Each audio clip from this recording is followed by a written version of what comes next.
If you're a horror fan, a fan of the Radio Silence team, or you just heard about this movie and are interested, do not watch the trailer. In addition to giving away probably the biggest reveal the movie has, it gives away something else involving a character that's pretty important, and that really pissed me off because I spent the entire movie just waiting for it to happen. Anyway, let's get into the review. Hi everybody, Anthony here from Awesome Anthony Productions, and today I'm going to give you my review of the latest film from the Radio Silence team, the team behind Scream and Ready or Not, Abigail. But before we get started, you know exactly what to do. I literally say it in every damn video. At the end, if I've earned it, please leave a like, subscribe, and ring that bell so you never miss any of my new reviews. Now let's get into it. Abigail tells the story of a group of kidnappers played by Melissa Barrera, Catherine Newton, Dan Stevens, Kevin Durand, William Catlett, and the late Angus Cloud, rest in peace. They're hired by Giancarlo Esposito's character to kidnap the ballerina daughter of a wealthy family, Abigail, played by Alicia Ware, and hold her hostage for the entire night, demanding a ransom. There's just one problem with that whole thing. I'm sorry about what's gonna happen to you. This little girl is a vampire, and now these kidnappers are trapped inside a mansion with her. Well,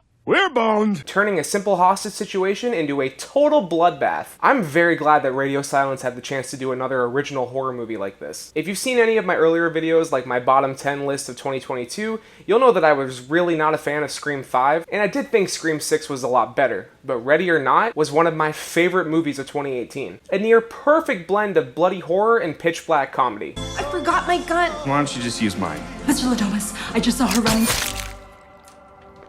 Oh my god! Abigail comes very close to that, though I wouldn't say it's near perfect. From the very beginning, the comedy is very apparent because this group of criminals, nicknamed after the Rat Pack, just revel in talking shit to each other. And a lot of it was pretty decent and got a chuckle out of me. A lot of that is thanks to Dan Stevens' character, though, who is my favorite character in this movie.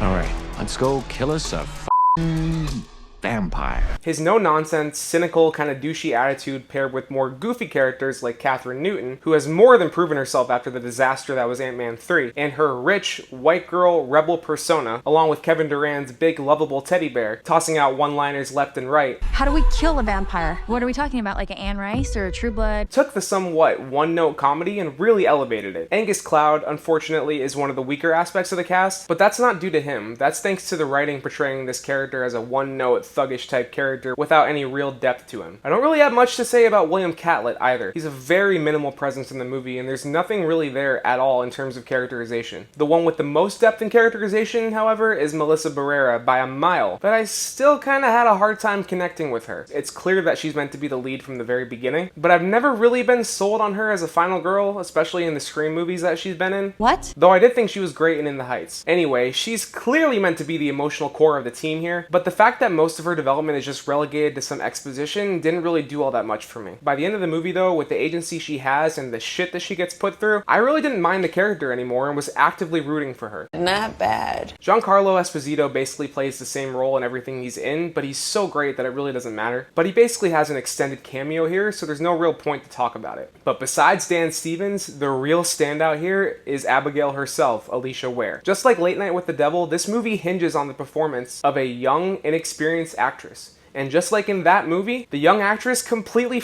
nails it here. She plays up a scared little girl persona very expertly in the first half, but as soon as the glove comes off and the movie reveals that she's a vampire, her performance just comes alive, and so does the movie, honestly. The way she tiptoes, leaps, and spins around the mansion while chasing the characters is a blast to watch. And when she does attack, man, is it completely vicious. She also has a handful of scenes where her and the main characters are just talking and she's kind of taunting them, and she pulls that off very well too. She ended up being kind of scary, honestly.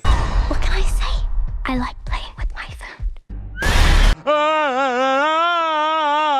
Once she reveals herself at about the 40-minute mark, this movie goes from a crime hostage story to a total splatterfest filled with buckets of blood and gore, along with a hefty dose of dark comedy arising from the characters reacting to this crazy situation that they're in. And I was totally drawn in and here for the good time. And there's no real tonal whiplash with that either. We can go from a scary, nasty moment to a one-liner that's pretty funny without it ever feeling clunky, something that this team has already proved they can do with Ready or Not. Even the nastiest parts of the movie, like someone exploding and sending chunks of blood and viscera all over the room, is done in a kind of over-the-top, tongue-in-cheek way, and my theater was cracking up at it. There's even a couple of twists and role reversals that happen by the end here that I think are pulled off very well and will keep audiences intrigued during the movie until the credits roll. What a twist! There's also a bit of an emotional core here regarding Melissa Barrera's character, though it could have been played up just a little bit more to offset the horror and the comedy. One of the last things I want to praise here is the way that the movie plays around with vampire mythology, often with very gory results. Stake through the heart. Daylight is a big one. Outside of the lack of depth for characters that is only done through exposition dumps, this is a pretty solid horror comedy. It just sucks that the movie's marketing was built around Abigail herself, because when the reveal comes that she's a vampire, it's completely out of nowhere and would have been a total shock for audiences that had no idea it was coming. And like I said earlier, the trailer gives away way too much. Spoiler alert. You mean nerd alert? Alert nerd.